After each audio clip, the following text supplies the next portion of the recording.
Interviews live from the Grotto. Greg Hanna. Greg, what's going on, man? How are you? Hey, I'm doing fantastic. How are you doing? Yeah, Greg, I know you're excited about our guest because you're into music. Music's a big thing.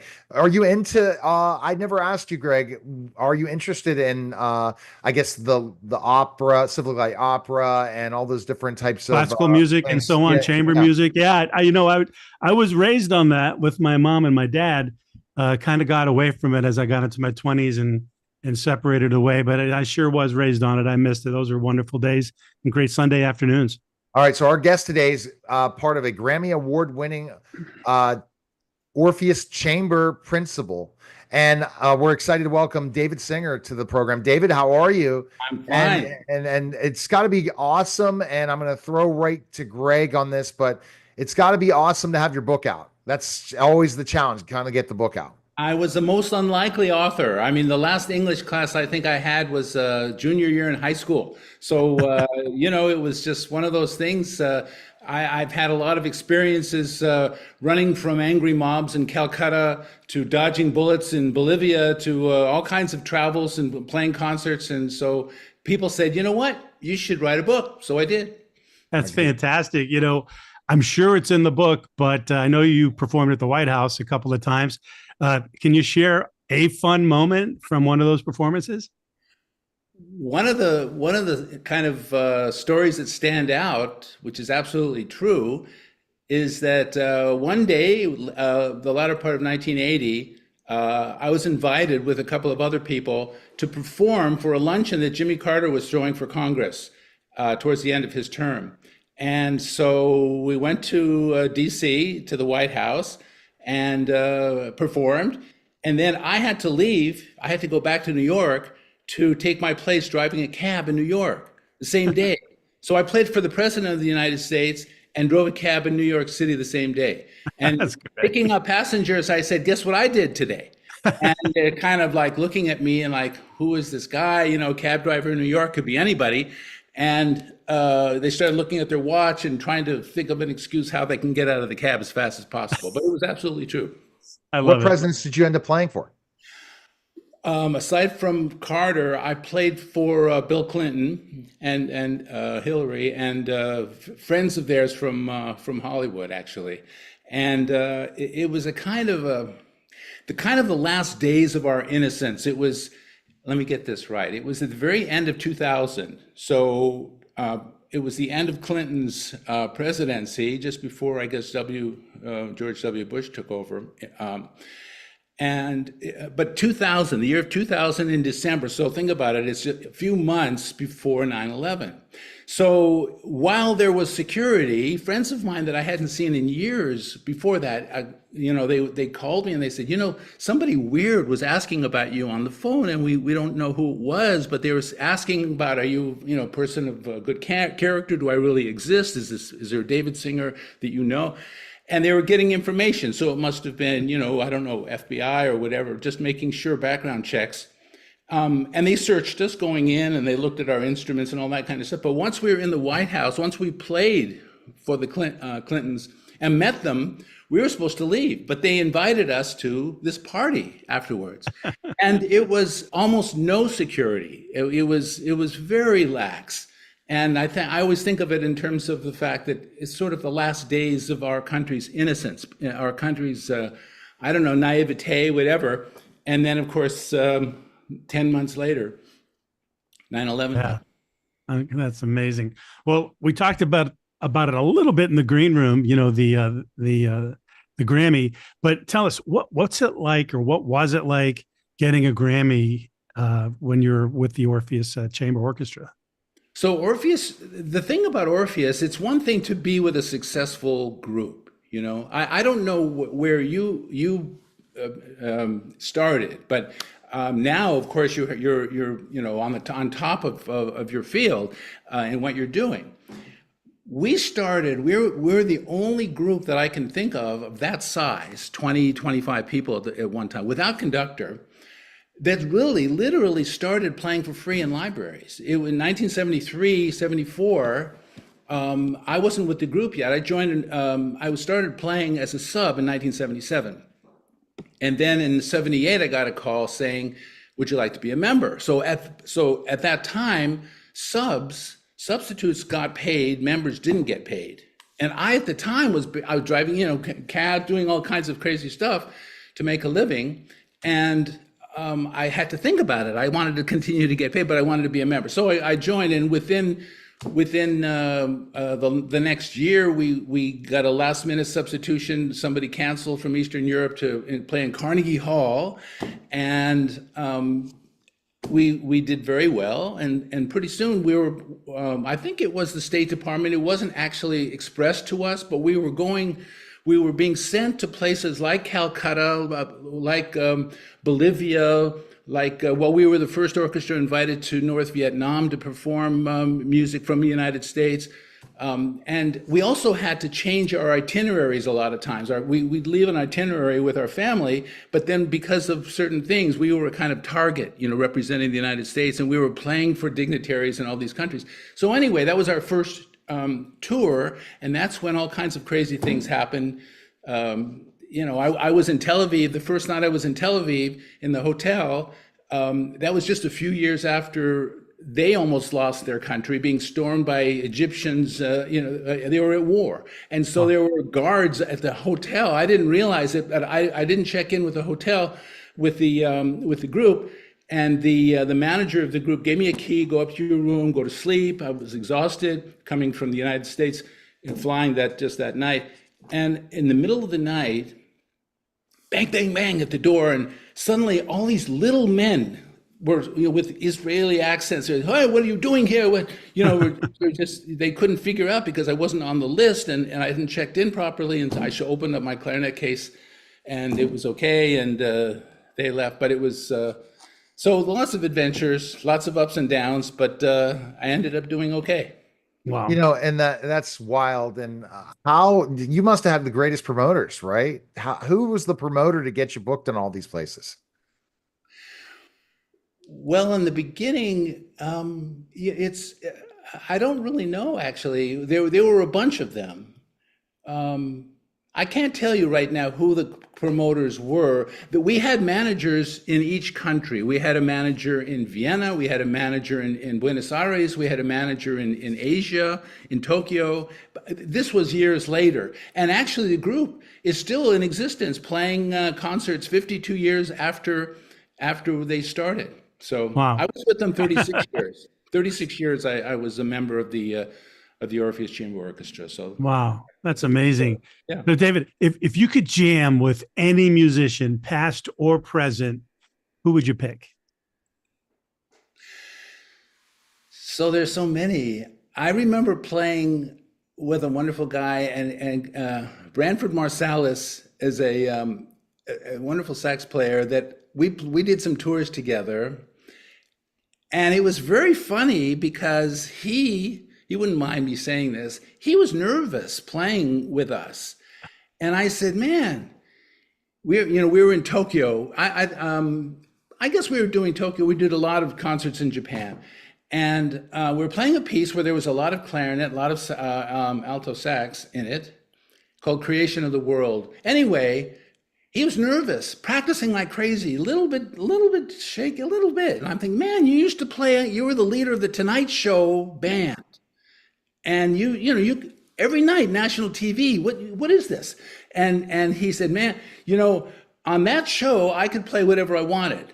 I could play, if I felt like it, I could play fast, I could play slow, I could play the tunes that I wanted, I could do whatever I wanted. Here, I know what I have to play. The music is telling me what I have to play, and you all know what I've got to play, and that's different. So it doesn't matter how he feels. You got to play what's written on the page. So that's it, So that's what made him a little. But Branford was great, and then I had the honor of playing with people. Yo-Yo Ma. I played with Yo-Yo Ma. I used to work with. I worked with Itzhak Perlman. I used to teach his son. I know him very well. Great sense of humor and wonderful musician. Yehudi Menuhin. I played with just the two of us, actually, with his pianist, and in Carnegie Hall, packed house. My mom idolized Yehudi Menuhin. My mom was a violinist Went to school in New York, Manhattan School. Actually, I keep saying Manhattan, it's Manhattan School. Anyway, she was very depressed in her life, and I told her I was going to play with Yehudi Menuhin, just me and him basically in Carnegie Hall. And she flew to LA, flew to New York, got her in, and I told Menuhin that my mom was Sir Yehudi Menuhin, actually. He said, bring her to me afterwards. And so after the concert, lines of people waiting to speak with Menuhin. I brought her up to the front of the line. I tried to be courteous to, have him finish a conversation, and he saw her and he left everyone, took her into a side room, and they spent 10 minutes together. And her face afterwards was beaming, and she was just so, it was like one of the highlights of her life, she told me. So Wow. he was a prince. So they're, the better they are, the nicer they are, I think. Yeah. How did you keep track of all this, David? See, I'm a former professional wrestler. I got to travel Yeah. overseas. A Yeah. lot of my pictures are lost, which I luckily found some of them. Well, I have, and a lot of them some digitally remastered. I have a lot of videos that can make pictures. yeah. But do you save a lot of things from your travels so that you can have them in an album or different things? And some of the people you met, maybe things on your wall. How about that? I do have things on my wall I could show you. When I was a professor, when I became a professor, one of the things you have to do the first few years is you have to make a case for yourself why you deserve to be a professor each year. It's called a tenure track. It goes for 3-4 years. So I have compiled a lot of what I used to do, old programs, old pictures, old articles from the New York Times, that kind of thing, and to present to the administrators at Montclair State University in New Jersey, where I was. And so that helped a lot. I had old postcards that my mom gave me back after when she was quite old, that I've written to her and my dad over the years. And I guess my memory is better regarding what happened years ago than it is like what I had for dinner last night sometimes. I don't know if you're not there yet. I'm way older than you, but it sometimes the long-term memory is better than, what color socks I'm wearing. Yeah, as soon as you remember that, but it's just important to have those memories and who you met. Greg, can you imagine? I mean, getting to perform in front of presidents, Wow. getting a, we had I guess the blessing to interview Rich Little multiple times, and Rich Little told us about who he ended up performing in front of, and it's just these Yeah. memories can, and some of the musicians we talked to, Greg said, remember, Greg, 800, like 300,000 people were like, are you kidding me? Yeah, I know, right? The largest crowd I performed in front of in pro wrestling was 18,000 people. But, it's like, it's amazing that you have a life that a lot of people didn't get the chance to live. And then I'm so glad you've written a book about that. Wouldn't you agree, Greg? No, I'm excited. I'm looking forward I, to reading it. the book the book From Cab Driver to Carnegie Hall is about some of that. It's also about getting rejected. Also about taking auditions and not getting anywhere, Yeah. or having a wonderful love affair with this woman that I just wanted to be with. Went to Europe with her in my early 20s. She was an opera singer, and she got a job in Basel, Switzerland. And there was nothing for me to do in Basel, Switzerland. So ultimately, we had to say goodbye. I saw her again 50 years later, but there are times when things are great, and then there are times like playing for the president and coming back to New York and driving a cab the same day. So That's so cool. it's about that too. It's about, if things aren't great. I sold welding rod in the Northwest, and that was sometimes to get to the welders. You've got to, you can't go in the front door, because then you've got a purchasing agent you've got to talk to, and then they book you 3 weeks in advance, later, and I had to make money. It was just me and my daughter at the time. So I had to sometimes get up at 4 a.m. and go to, it was mostly Tacoma, the shipyards. I had to climb a fence and look for guard dogs and all kinds of crazy stuff to get my welding to the welders, welding supplies, so that they could try the stuff. And sometimes That was where I got most of my success doing that. They would go to the purchasing agent and say, I want this, you know? Yeah, that's Sometimes they would use fantastic. the wrong polarity on their welder, and it would have me do the welding, and I put the metal, the welding to the welding rod to the metal, and I got a terrible shock. They loved that game. They just go, light up the welding rod salesman. You know, they loved it. You know, it was Oh, great. that's great. Yeah, tough though. No, Yeah. absolutely. And David, I guess the whole cab thing to becoming a professor, you can't sneeze at that either, right? In your story to Carnegie Hall. I mean, Very to think about a professor, you know, I don't know how many cab drivers ended up becoming professors. So, you know, and also been part of a Grammy award winning. And so your life is just amazing. And I think that's what should teach people. Everyone has an amazing story. They have an amazing life. And if you don't share it with everybody, they can miss out on something. And I think you hope to bring something in your book to help someone, right? That's part of the whole process of writing a book, right? That's true. And it's kind of self-evident to if you're really in a situation that you don't like, you're not being respected, you're feeling demoralized. There are steps. Just basically, you know, discover. I read a book called "What Color Is Your Parachute?" I don't know if you ever heard of it. It was written a long time ago, full of games and puzzles and questions that help you discover what you're passionate about. And for me, it was music and children, working with them. And I created a program called Music Magic. And so it gave young people a chance to, it gave them a chance to become actively involved, making up their own lyrics. If I have a minute, one song was called Mama Don't Allow. So you have to ask like a 6-year-old kid, what doesn't your mom allow in your house? What? So one kid said, my mama don't allow me to play ball in the house. So the song was, Mama don't allow me to play ball in the house around here. Mama don't allow me to play ball in the house around here. Well, I don't care what mama don't allow. Gonna play ball in the house anyhow. Mama don't allow me to play ball in the house around here. So another kid, very shy little boy says, my mama don't allow me to go in her bra drawer at home. And so we say, Mama don't allow me to go in her bra drawer around here. Mama don't allow me to go in her bra drawer around here. Well, I don't care what mama don't allow. Gonna go in her bra drawer anyhow. Mama don't allow me to go in her bra drawer around here. Anyway, it was funny, but they would make up their own lyrics. So that was part of what this program was. It was actually taken from a composer in the 1920s, Carl Orff, who thought of this program about how to work with young people, very young. I'm talking about nursery school through 3rd grade. So Fantastic. great. So it made a difference. And so I was able to, I was fighting for custody of my daughter at the time. What guy is going to win custody of a little girl over her mother?